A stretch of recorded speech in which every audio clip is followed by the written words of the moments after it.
L'acceleradora, per mi, és confiança.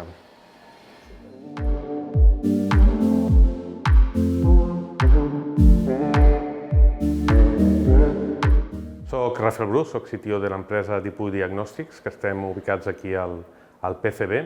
i també soc un dels cofundadors, junt amb el Jordi Carrera, de l'empresa. A Dipuy estem desenvolupant un test ràpid, que és directe de sang, que permet detectar la majoria de patògens que són responsables per les malalties infeccioses com la sepsis, i esperem que aquest temps permeti reduir de manera dràstica el temps que s'ha d'esperar per obtenir un resultat i també obtenir una sensibilitat superior de tal manera que es puguin diagnosticar més aviat un nombre més gran d'infeccions, i això és especialment important per a malalties com la sepsis, on donar una resposta a nivell de tractament i d'antibiòtics aviat és clau per salvar els pacients.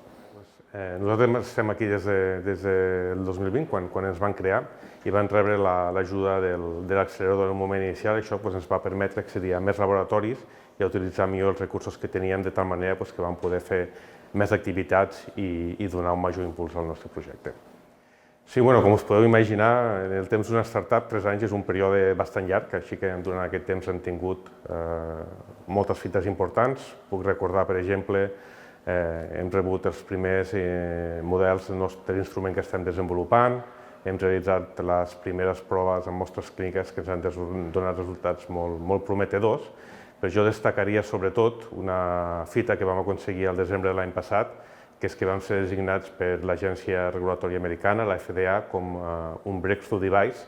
que és un reconeixement que només donen a les empreses que tenen un producte que suposa una millora substancial respecte a l'estàndard of care. Llavors, és una cosa de la qual estem especialment contents i orgullosos. Actualment estem en la fase final del nostre desenvolupament i les properes fites importants per nosaltres seria completar-lo, iniciar les proves clíniques i de tal manera que podem recollir totes les dades per obtenir l'aprovació regulatòria i d'aquesta manera poder començar a entrar als mercats dels Estats Units i Europa, que són els nostres objectius.